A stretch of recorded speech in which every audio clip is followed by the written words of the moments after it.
For 27 seconds, 3 gray dots have been pulsing on the screen, and your thumb grips the phone like it owes you money. Then they stop. Nothing arrives, and a beat later, they start pulsing again. In that tiny gap, your brain drafts 6 possible messages. 1 is a breakup, 2 involve a mistake you made back in 2019, and another somehow ends with you moving to a different city under an assumed name. The actual reply finally lands. 4 characters in 1 space. Haha, yeah.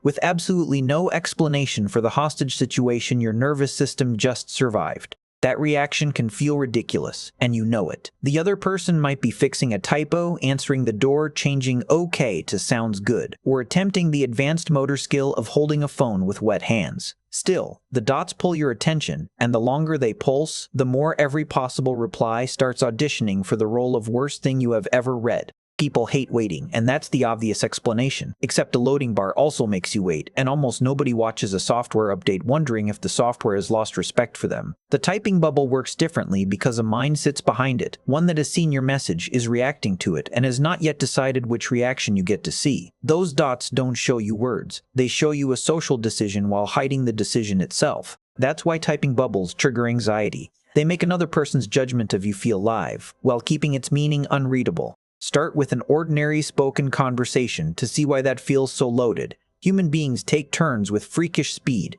and across languages and cultures, the typical gap between one person finishing and the other beginning runs around 200 milliseconds, less time than it takes to deliberately plan a decent sentence. We manage this because we don't politely wait for a speaker to finish, download the complete statement, and compose a response from scratch. Instead, we predict. We track the words, tone, rhythm, face, and context, and start preparing our turn before the other person stops talking. Conversation is really 2 brains continuously guessing where the other brain is headed. Researcher Emma Templeton and her colleagues reported something revealing about those gaps in a 2022 study. Friends and strangers had real conversations, then rated how connected they felt, and faster response times predicted a stronger sense of connection. What drove the effect was how quickly the partner replied more than how quickly the person replied themselves, and other listeners judged conversations with shorter gaps as more connected too. The differences that mattered sat below about a quarter of a second, so nobody was sitting there with a stopwatch plotting friendship.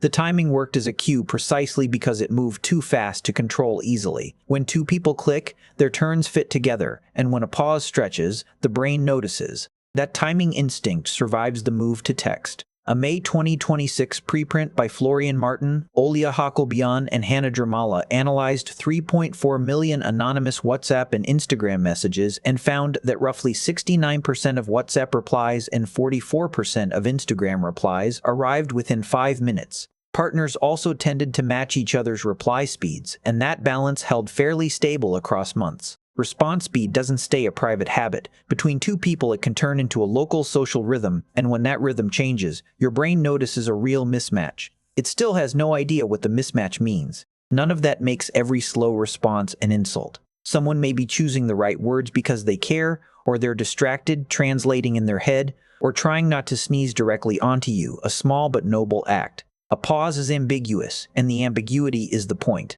For most of human existence, that conversational pause came bundled with information. You saw the eyes move, heard the breath, watched the mouth tighten or soften, and knew whether the person was searching for a word, distracted by a noise, hiding anger, or staring over your shoulder because something large had just entered camp. Strip all of that away and keep only the delay, then add a symbol announcing that the delay is happening right now, and you get the typing bubble. It takes one thin slice of a live conversation, the timing, and removes nearly every cue that would tell you what the timing means. It's the digital equivalent of watching someone inhale before they speak through a wall. Our ancestors didn't have group chats, unless you count several people arguing around a fire while one keeps asking who took his good rock, but they depended heavily on social information. A human alone is a fairly unimpressive survival package. No claws, no armor, and babies arrive with the survival skills of a damp loaf of bread and stay a group project for years. Cooperation changed the equation, since other people meant shared food, protection, knowledge, childcare, allies, mates, and somebody willing to warn you that the berries you were reaching for had recently killed Greg. That made acceptance valuable, and it made social trouble expensive.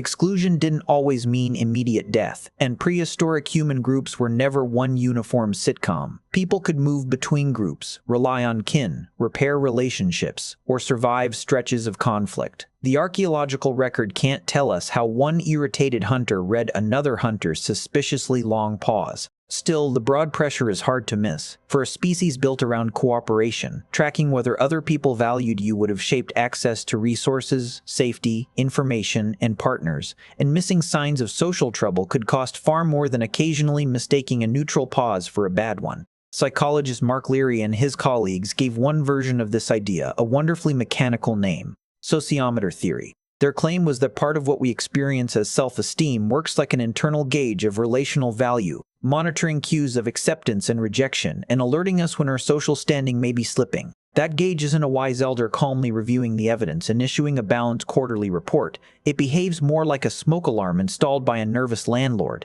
If missing a real fire costs enormously, the alarm can afford to scream at burnt toast. Laboratory research backs pieces of this account. In Leary's early studies, feeling included tracked with self-esteem, and personal exclusion lowered self-esteem more than exclusion attributed to random causes. A later meta-analysis covering 88 experimental studies found that rejection lowered mood and self-esteem and threatened both belonging and control. And the hit to control came out larger, a standardized effect of 1.16 compared with 0.69 for belonging. That distinction matters more than it seems. An unanswered message is uncertain, but a typing bubble is uncertain and visibly active. Something is happening, somebody else controls the outcome, and you're given just enough information to monitor it without enough to understand it. The bubble looks like relief because it says they're here. What your nervous system actually receives is closer to, they're here. They're reacting to you, and the reaction is still being edited. That's the core reversal. The typing indicator doesn't remove social uncertainty, it turns uncertainty into a live performance. Before typing indicators, silence carried plenty of innocent explanations. Maybe the person hadn't seen the message, maybe their phone sat somewhere else, or maybe they were busy stopping a toddler from testing gravity with a television. Once the dots appear, several possibilities collapse at once. They're in the chat, your message has reached the social courtroom, and the jury is moving around behind a curtain. Then the dots vanish with no verdict, and your brain, an organ famous for handling incomplete social information with real dignity, immediately starts behaving like a village gossip who just found half a footprint. Uncertainty science helps explain this part. Fear and anxiety overlap, but researchers often separate them by the shape of the threat. Fear tends to have a target that's present or fairly clear, while anxiety leans toward a possible future threat, whose timing, probability, or nature stays unknown. A growl from the bushes gives you a problem to solve. A bush that might growl at any moment gives your prediction system a full-time job. Daniel Grupe and Jack Nitschke reviewed research on uncertainty and anxious anticipation and argued that uncertainty can distort threat estimates,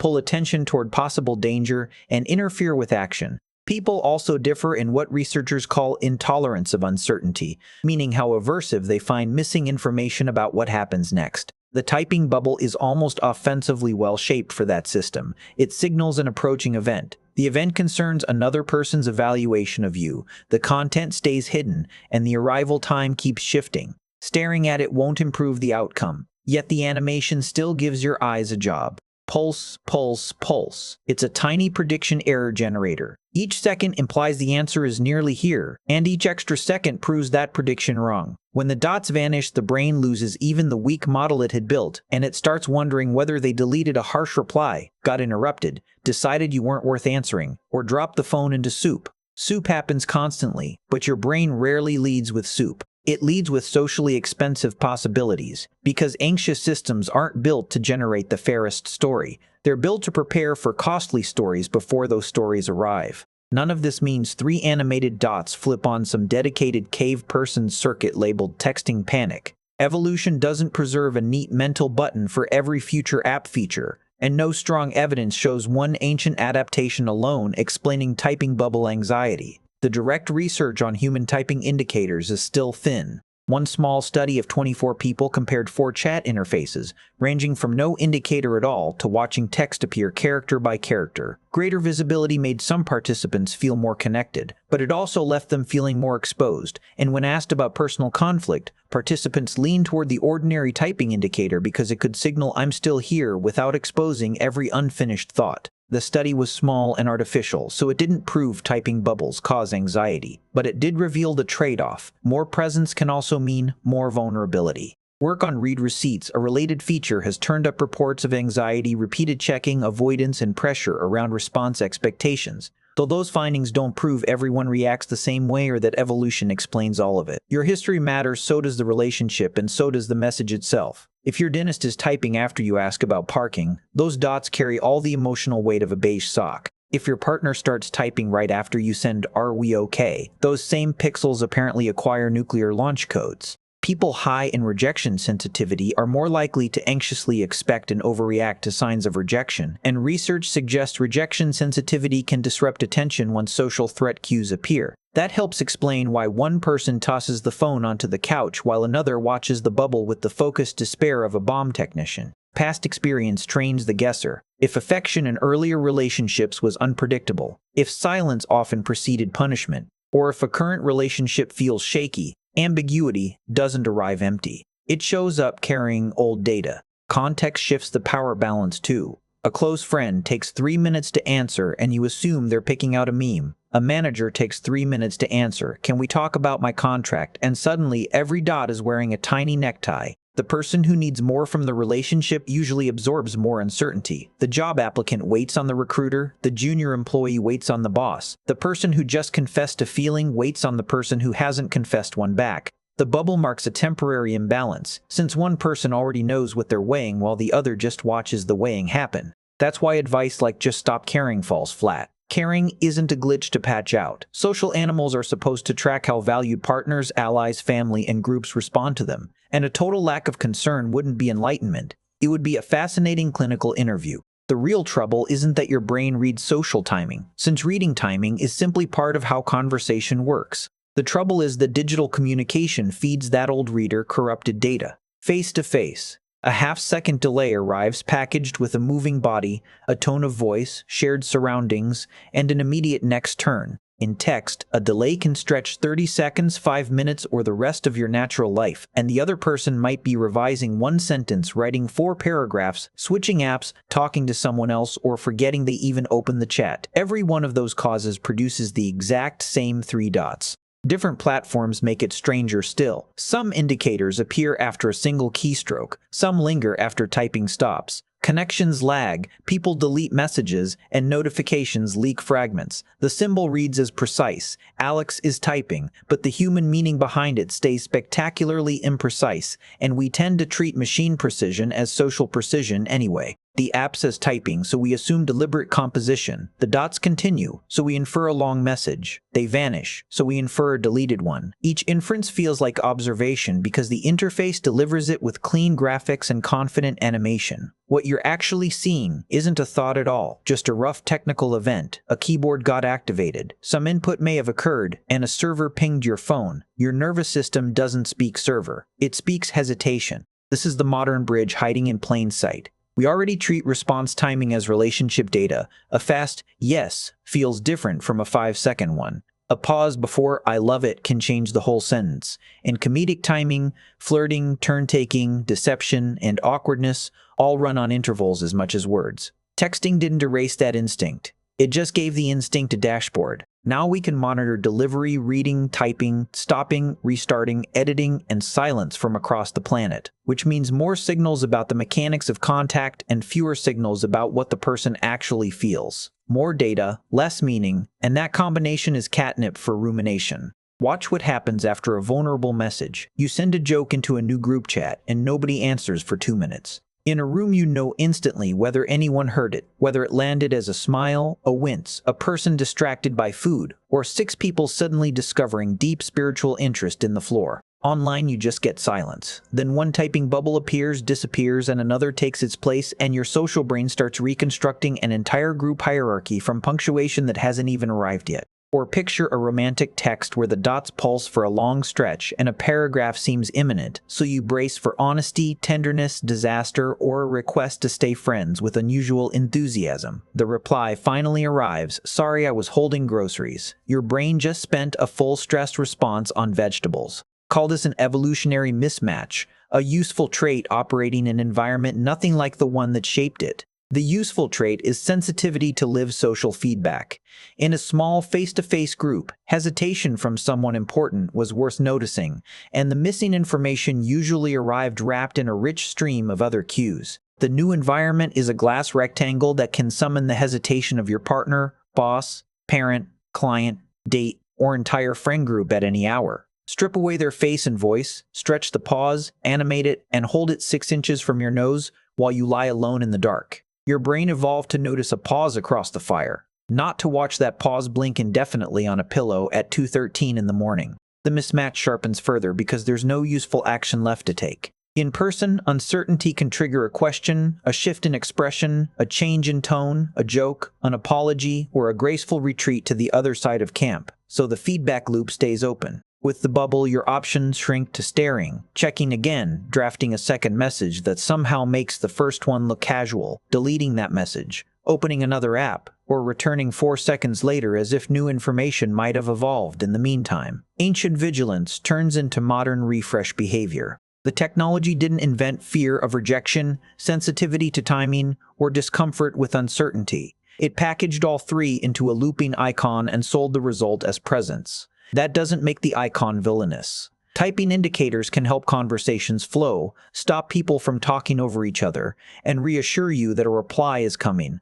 And for many people in low-stakes chats, they barely register at all. The same feature stays useful and still collides badly with an old nervous system under the right conditions, and the reaction hits hardest when the relationship matters. The message is vulnerable, the power is uneven, and the answer could change something important. So if those dots tighten your chest, the kindest explanation isn't that you're weak, needy, or absurd. Your brain is doing a recognizable human job, tracking an important mind for signs of connection, danger, and change. It just has terrible evidence to work with. The bubble tells you someone is present but not what they feel, tells you a response is forming but not whether it concerns you, their groceries, a typo, or soup, and turns social timing into an object you can watch while withholding the exact cues that would make timing readable. You don't have to obey every story your brain produces from that gap. The dots are evidence of keyboard activity, not a verdict on your worth, and looking away doesn't mean you care less. It means you're refusing to let 3 pixels carry more social meaning than 3 pixels can hold.